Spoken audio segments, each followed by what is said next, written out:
Hello my dear friends and students, my dear CA final students. जैसा कि आपका attempt नवंबर 2024 में 10 दिन रह गए, सिर्फ 10 दिन रह गए आपके नवंबर 2024 अटेम्प्ट के, और आपके माइंड में कई सारे डाउट्स आ रहे होंगे रिगार्डिंग कि कैसे हमें ये 10 दिन जो क्रूशियल 10 डेज हैं इसको मैनेज कैसे करना है। काफ़ी स्ट्रेस भी हो रहा होगा कि क्या होगा, कहीं मैं पास हो जाऊं, कहीं मैं फेल हो जाऊं। आपके जो ये थॉट्स है इसको कैसे मैनेज करना है जिससे ये 10 दिन जो है ये अच्छे से प्लान हो सके, स्ट्रेटेजिकली प्लान हो सके, रिवीजन प्रॉपर्ली हो सके, क्योंकि ये 10 दिन ही इम्पॉर्टेंट होते हैं, मेन इम्पॉर्टेंट होते हैं। एग्ज़ाम से पहले एकदम फोकस्ड रहना पड़ेगा इसमें।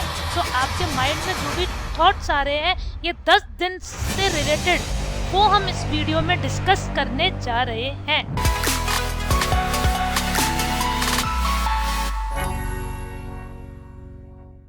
सबसे पहली चीज़, आपको स्टे काम एंड फोकस्ड, आपको एकदम धैर्य रखना है, हैव पेशेंस। देखो आपके माइंड में इस समय कई सारे डाउट्स आ रहे होंगे कि कहीं मैं फेल ना हो जाऊं, ऐसे थॉट्स आ रहे होंगे, और मैंने अभी ये भी नहीं किया, अभी ये भी रह गया है, अभी ये सब्जेक्ट रह गया है, इस सब्जेक्ट का रिवीजन अभी रह गया है, कैसे होगा, कैसे होगा 10 दिन में। तो ये जो माइंड में डाउट्स, जो थॉट्स का एकदम सर्किट बन गया है, तो इस सर्किट को आपको फोकस्ड होके काम करना है, काम रहना है सबसे पहले, क्योंकि जो डर गया सो मर गया, जैसा कि आपने सुना है। तो आपको first of all be patient, ठीक है, stay calm and focused, manage stress. Stress नहीं रखना, क्योंकि अगर आपने स्ट्रेस रखा तो वो कहीं ना कहीं आपकी स्टडीज़ पर इम्पैक्ट करेगा। प्रैक्टिकल क्वेश्चन में गलती कर जाओगे, सिली मिस्टेक्स कर जाओगे स्ट्रेस के कारण। तो सबसे पहले स्ट्रेस पर कंट्रोल रखना सीखो। जो आपके हाथ में है, जो चीज़ आपके हाथ में है, जो चीज़ आपके कंट्रोलेबल है, आप उसी को कंट्रोल कर सकते हो। रिजल्ट में मैं पास हो जाऊंगा या फेल हो जाऊंगा, कहीं मैं फेल ना हो जाऊं, आप इस चीज़ पर कंट्रोल नहीं रख सकते हो। तो इस चीज़ को सोचना ही छोड़ दो। अगर मैं शॉर्ट शब्दों में कहूँ तो क्या कहने का मतलब है मेरा कि कर्म करो, ठीक है, वर्क हार्ड, रिवाइज करो प्रॉपरली, स्ट्रेटेजी बना बना के, पूरे वास्ट, जैसा कि बहुत बड़ा कोर्स है सीए फाइनल लेवल पे, तो छोटे छोटे टारगेट्स बना बना के अपना काम करो, ठीक है। फल की इच्छा, फ्रूट्स, ये आपके हार्डवर्क पे ही डिपेंड करता है, और ये जो टाइम है ये आपका हार्डवर्क का है, ना कि रिजल्ट सोचने का। कुछ बच्चे सिर्फ रिजल्ट सोचते सोचते बैठे रहते हैं, तो इससे तो टाइम वेस्ट ही हो रहा है ना। तो आपको अपनी स्ट्रेटेजी इस हिसाब से प्लान करनी है कि स्ट्रेस कम से कम हो, ठीक है। फ्यूचर की चिंता नहीं रखनी है, फ्यूचर के बारे में ज़्यादा नहीं सोचना है। उसके बाद अब बच्चे सोच रहे हैं, कुछ बच्चों के माइंड में ये डाउट्स आ रहे हैं, हमारे पास भी कॉल पर वो पूछ रहे हैं कि क्या हम नया टॉपिक अब पढ़ सकते हैं। देखो 10 दिन रह गए हैं, new topics, I will recommend new topics आप अवॉइड करो, ठीक है। अगर वो न्यू टॉपिक्स कुछ ऐसे हैं कि वो कैटेगरी ए में है, पर्टिकुलर हर सब्जेक्ट की आपको एबीसी एनालाइज पता होनी चाहिए। जैसे मेरा सब्जेक्ट इनडायरेक्ट टैक्स है, तो उसका एबीसी एनालिसिस हमारे ई स्कॉलर्स के यूट्यूब सीए फाइनल के चैनल पे पड़ा हुआ है।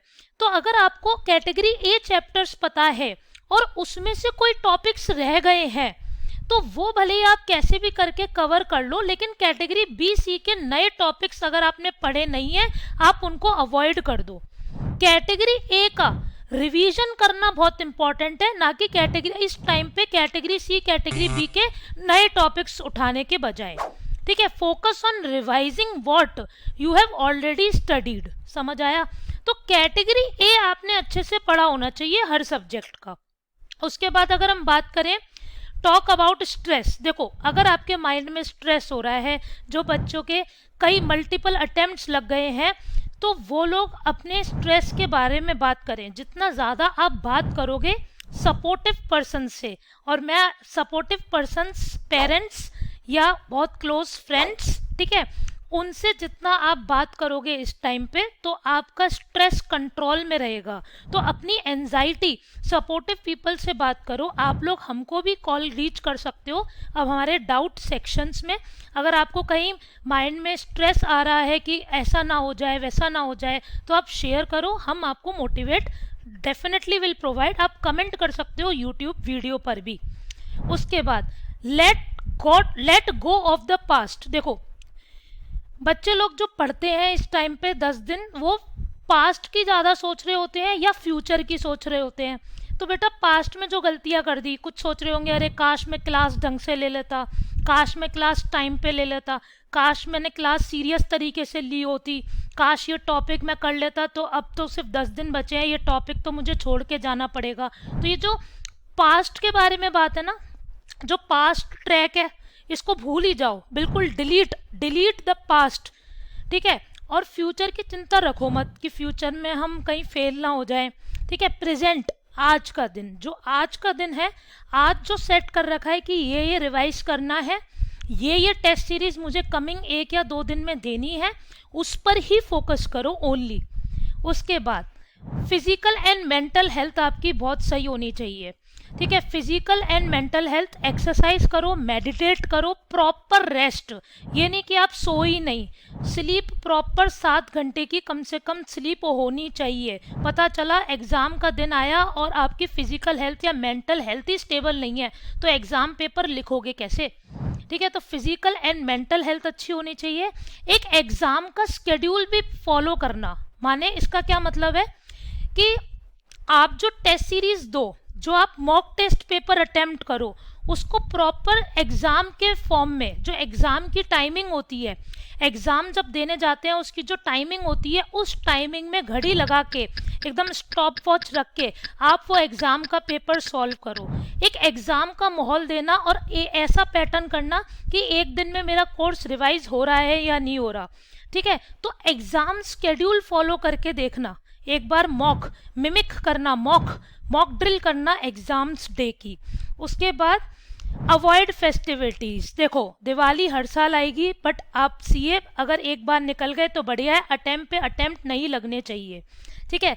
तो बहुत दिवाली के पास ही आपके एग्ज़ाम है, आपके रिलेटिव्स आपके घर पे आएंगे, तो आपको इन चीज़ को अवॉइड करना है। आप बस अपने माइंड में ये ध्यान रखो, I will do it, I can do it, I will clear November 2024 exam, definitely I will be CA.